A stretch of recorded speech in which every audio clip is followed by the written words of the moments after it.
are you saying you are absolutely convinced that India alliance will be coming on the 4th of June, will be taking oath on 5th or 6th or 7th of June? Sujit, let me say this clearly, unambiguously, as clearly as I can, really, is, after the 4th of June, you will see a non-BJP government and a non-NDA government. I'm not going to speculate who is going to be the prime minister, who's going to be the Correct, minister. correct, I'm correct. not going to speculate. But BJP government, Modi government, NDA government are a thing of the past. This much I can tell you. Sir, last question. Sir, tell me, if we all are wrong and Bharatiya Janata Party gets 300 seats, two sub questions to that. A, why could that happen? What could that reason be? A. B, what happens next? What happens to India after that? Okay. Now, the first question, why could that happen? Um, you have a completely compromised Election Commission of India. Very sad, but that's a fact.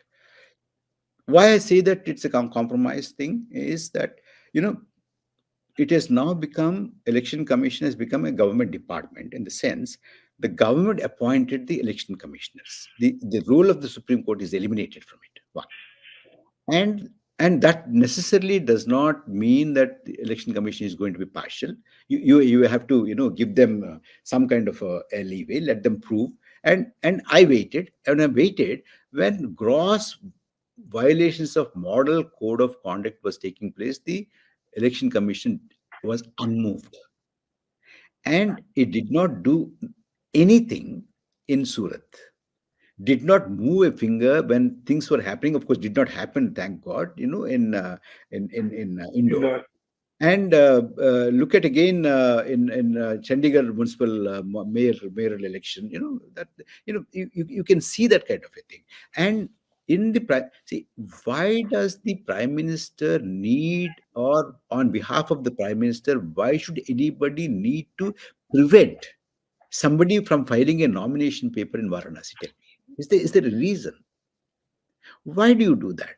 They've done it. So this is the atmosphere. Another thing is, then why is there a difference of about 6%, 7%, in some cases, in some states, in some constituencies, even more, discrepancy between the votes polled, declared provisionally, and then the final figures, and the election commission taking almost 2 weeks to declare what is the final percentage. And even today, the election commission is not willing to give you the actual gross figures. They're giving you only the percentages. yes, And why is it 17C such a huge thing? It's a very simple. The kind of excuses sound so lame as the State Bank of India's excuses for the electoral bonds. The same playbook. So and if as you say, if that is that scenario of BJP coming back with a lot of seats, 370, 400, 400 par and all that kind of a thing, one factor, very important factor, could be this. This is one. I hope I'm wrong, that election commission is fair and it's going to give us all the data, and it is not only fair but also be seen as fair and all that kind of thing. Oh, fine, that's fine. But in any case, willy-nilly, rightly or wrongly, by hook or crook, or for good reasons or whatever, if at all the BJP comes back to power under the present leadership, I think you will not see another election in this country. Stay ahead with our cutting-edge news app. Instantly access the latest shorts in just 1 minute and breaking news in just 50 words. Download now for a smarter, faster news experience.